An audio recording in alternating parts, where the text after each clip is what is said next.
Hello and welcome to this brand new episode where we are going to discuss attitude. Self-image and attitude usually go together. If you are the clever person who always has to be right, then you are going to be argumentative and intent on showing others how smart you are. You will choose to attack the tiniest points with which you disagree rather than focus on the main points with which you might agree. You will always challenge the information offered by other people and then seek to top it with information of your own. You will rarely offer new ideas because a new idea is a risk and can be attacked. You would prefer to confine yourself to criticism because this makes you sound superior and does not leave you open to criticism.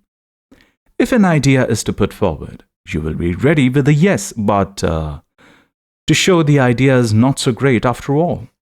You will be reluctant to agree with anyone because agreeing also diminishes your chance of being superior. You may even utter quite ordinary statements as if they were profound philosophic insights. In short, you will enjoy being clever and seeking to impress others with how clever you are. There's nothing very beautiful about the mind that always has to be right and put other people down. The attitude is win, win and win. Then there is the attitude of a person who implies that he or she alone is the custodian of true human values. Never mind the argument, never mind the information. In the end, the true human values must decide the issue. If you are such a person, you seize on any opportunity to show that the values you hold are really the deciding issue. Everything else is messing around. There is an arrogance of values here, just as there is an arrogance of logic in the first type. There is a suggestion that everything should be decided by feelings and values and intuition. If your heart is in the right place and if you mean well, then your judgments and decisions are bound to be right. You alone can see the heart of the issue. You see arguments only as a way of rationalizing wrong positions and seeking to persuade other people of the validity of those positions. There can be no argument with values, since you hold the right values. There is not even much need to listen to other people. The attitude is one of the righteousness. You would not have to defend your position because you are right. You are right because you have the right values. Then there is the person who plays dumb. If you play dumb, you can get away with a lot. You do not have to have a position, and no one is going to attack your ideas. You can ask the most outlandish questions and get away with it. You are anxious to accept what other people say and eager to agree with them. You are the perfect listener, but may not have much to contribute. You may even find people who feel sorry for you. Such people would take your side and build up your point of view, or even provide you with an opinion. You will not need to do all your own thinking. You will not need to do all your own thinking. That attitude is one of eager helplessness, and it can be both attractive and effective. Then there are people who are very, very reasonable. In fact, they're so reasonable they can even commit to a position because they always see the other position so clearly. They accept all points that are offered without argument. Everything is possible, nothing is certain. Very little is even probable. There do not seem to be any values or feelings, and if they are present, they are so balanced they cannot form the basis of any choice or decision. The overall effect is that of a map which shows many routes, but never shows one particular route. The attitude is that of the triumph of reason over emotion. Then there is the bully. For this person, conversation is only a socially acceptable way of bullying other people. The bully challenges everything. All information is potentially false and at best biased. The bully has a mobile and expressive face. Most of the bullying actually takes place when the bully is listening. The expression on the face of the bully pours scorn, doubt, disbelief, and even contempt on whatever is being said. This is rather difficult to counter because nothing has actually been said, or you can hardly attack someone's facial expression. Your expression suggested that you do not like what I was saying. What was the matter? Oh, nothing really. The bully is not in the least bit interested in the content of the conversation. The bully is only interested in the effect he or she has on others. The attitude of the bully is that conversation is only another means of bullying.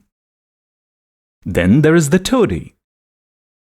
The toady scurries to agree with the most powerful, the most important or the cleverest person in the discussion. In this way, the toady seeks to get carried along as an ally on the coattails of the other person. There might be something obviously sycophantic about the toady, but this is not always apparent. It may just seem that one reasonable person is agreeing with another reasonable person. It is only when you have seen the toady change opinions from one group to another that you might suspect something. You are so very right. The toady does not like to answer questions because there is a risk the answer may not be approved by the powerful ally. The questions might be passed along. How would you answer that question? The attitude is that of a power game. If conversation is about power, why not have the most powerful ally?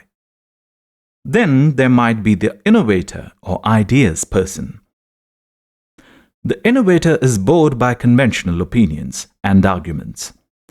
The innovator waits an opportunity to come up with a new, creative, and unusual idea. This may be a new perception or a way of looking at a problem. The new idea may be a suggested solution that goes beyond what has been suggested. The innovator is conscious that even if his or her new idea are not directly acceptable, the ideas can serve as provocations to open up new lines of thought. The innovator does not really bother to follow the argument. Like a hawk, the innovator is waiting to pounce when there is a suitable opportunity. The innovator is a useful element in any discussion, but the role can be overdone. If new ideas are suggested at every moment simply in order to be different, the conversation can turn into a fancy dress parade.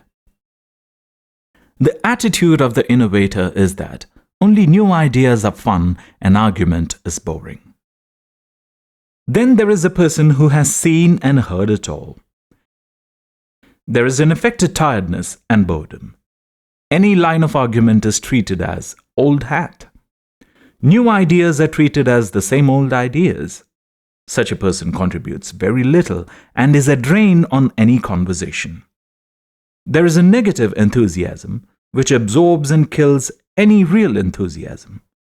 This person implies that it is the duty of everyone else to amuse him or her with some new ideas. The attitude is that of affected boredom.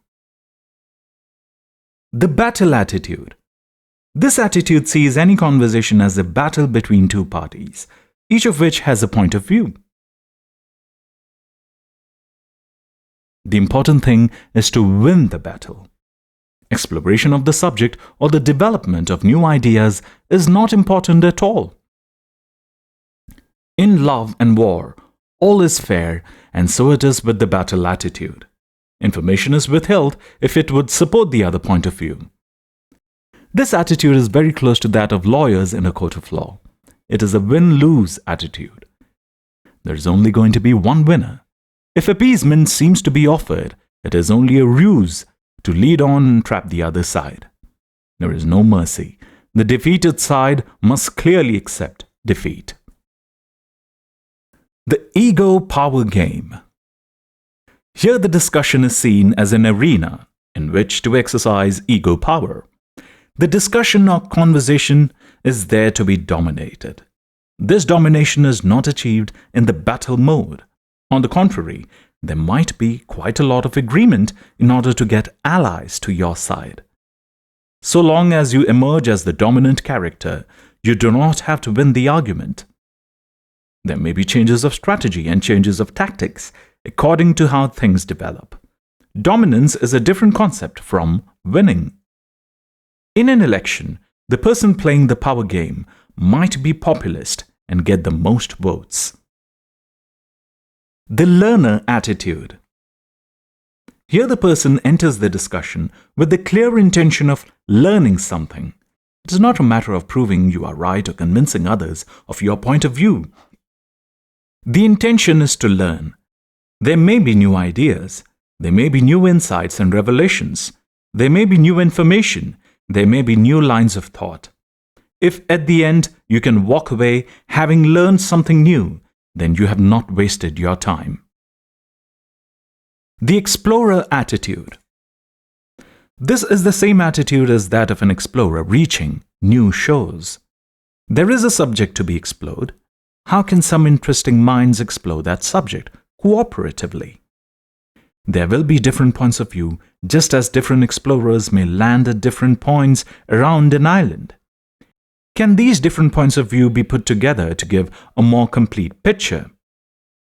The explorer does not have to accept everything and can challenge information and ideas, but in doing so, the explorer is interested in the truth, not in scoring debating points. The intention of the explorer is to lay out a full and complete picture. Everyone else is seen as an ally in achieving that aim. The constructive attitude. This is similar to the explorer, but with one big difference. The explorer attitude seeks to examine the subject and lay it out clearly. The constructive attitude seeks to design a way forward. For the constructive attitude, it is not enough just to know something. There is a need to do something. There is a famous quote of René Descartes, "I think, therefore I am." And there is another quote, "I do, therefore I matter." Reflection is not enough. Being aware is important, but also not enough. There is a need to be constructive and to design a way forward.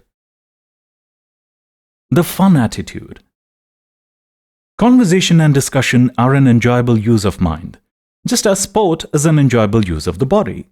So the main purpose of a conversation or discussion is to enjoy it and help others enjoy it. There may be times when this is not enough and serious decisions have to be taken. On the whole, however, a conversation or discussion is an end in itself, just like a stroll through the woods might be an end in itself. Walking might keep you physically fit. In the same way, discussion can keep you mentally fit. The who cares attitude.